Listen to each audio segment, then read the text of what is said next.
Oke, bismillahirrahmanirrahim. Assalamualaikum warahmatullahi wabarakatuh. Jadi teman-teman, kali ini kita akan membahas sedikit mengenai ukuran penyebaran. Jadi adapun untuk pembahasan kali ini kita bagi dua ya. Jadi di bagian pertama kita akan membahas sedikit mengenai rentang atau jangkauan, dan bagian kedua nanti kita akan membahas mengenai simpangan baku atau yang biasa disebut dengan standar deviasi, dan juga tentang variansi. Oke, jadi teman-teman langsung saja ke bagian pertama. Kali ini kita akan membahas tentang rentang ya, atau biasa juga disebut dengan jangkauan. Tahu mungkin biasa juga kita sering dengar mengenai range ya. Jadi secara umum ya, jadi rentang yang akan dibahas kali ini mengenai rentang itu sendiri dan rentang antar kuartil. Jadi rentang itu sendiri adalah selisih antara data yang terbesar dengan data yang terendah. Lalu kemudian ketika kita menghilangkan 25% data terendah, 25% data tertinggi dalam data, maka kita memiliki 50% data di tengah yang sudah bebas dari nilai-nilai ekstrim ya, atau nilai-nilai outlier. Sehingga batas-batas tersebut ya, batas 25% tertinggi dan 25% teratas, ketika kita selisihkan, itu yang akan kita dapatkan adalah rentang antar kuartil. Jadi kuartil ini sendiri sudah kita bahas di pembahasan mengenai ukuran lokasi ya, bisa dicek kembali video sebelumnya. Jadi rentang antar kuartil itu sendiri sama dengan K3 dikurang dengan K1.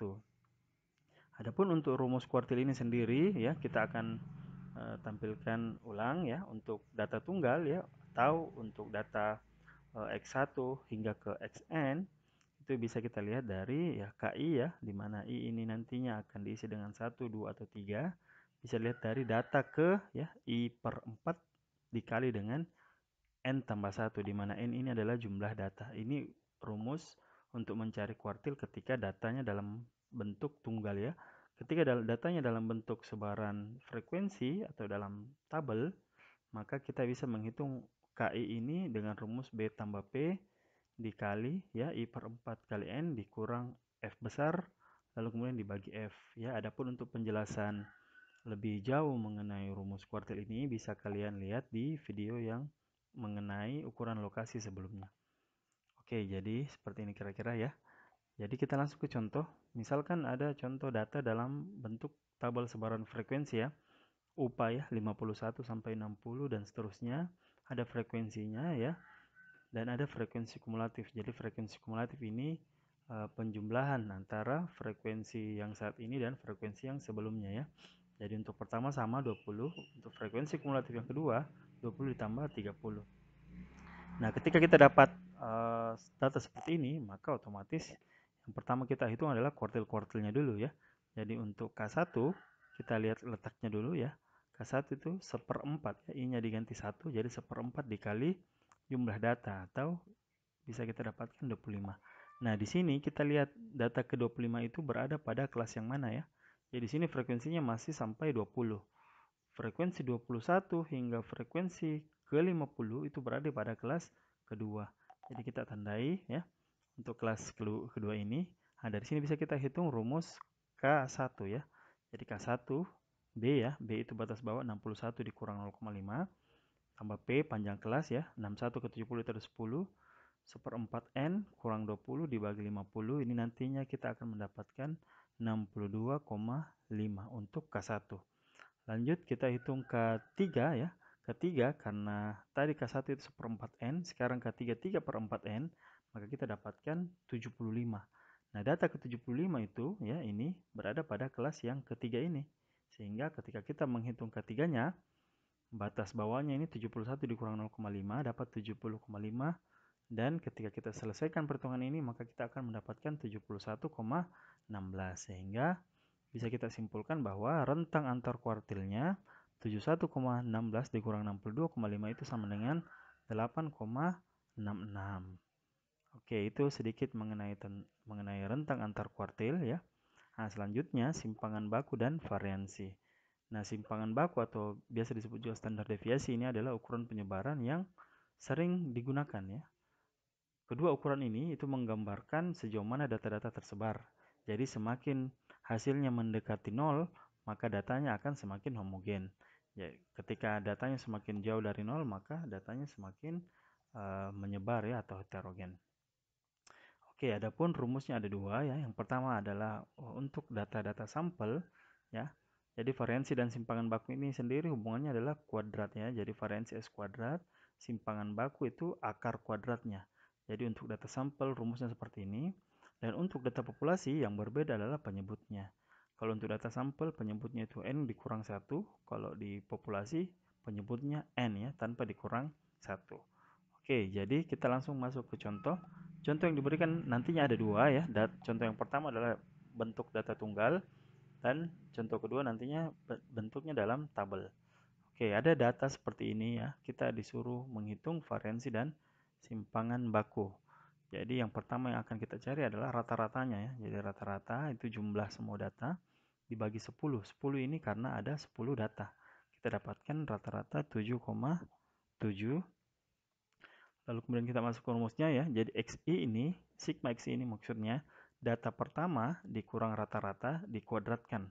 Setelah itu di sigma ya, tambah data kedua lagi dikurang rata-rata dikuadratkan hingga data terakhir. Sehingga kalau dituliskan jadinya seperti ini ya.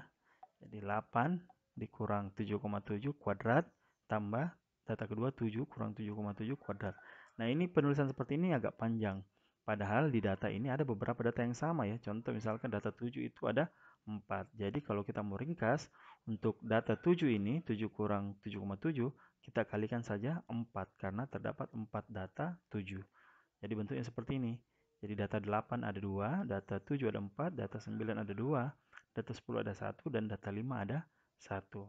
Sehingga ketika kita selesaikan, ini dikurang dulu ya, 8 kurang 7,7, 0,3 kuadrat, lalu kemudian dikali 2. Oke, ketika kita selesaikan, jadinya seperti ini ya. Ini adalah setelah dikurang, lalu kemudian dikuadratkan, sisa dikali dengan frekuensinya. Oke, jadi kita dapatkan variansinya 2,01. Untuk mendapatkan simpangan baku atau standar deviasi, kita akarkan, kita dapat 1,42. Oke, untuk soal kedua, dalam bentuk tabel, misalkan seperti ini ya, ada data dan frekuensinya. Nah, jadi yang pertama yang akan kita hitung adalah rata-ratanya ya. Jadi rata-rata kita kalikan dulu dengan frekuensinya seperti ini. Maka kita bisa hitung rata-rata X bar sama dengan 166. 166 adalah jumlah ini ya, jumlah semuanya ini dibagi dengan 20. Banyaknya data kita dapat 8,3.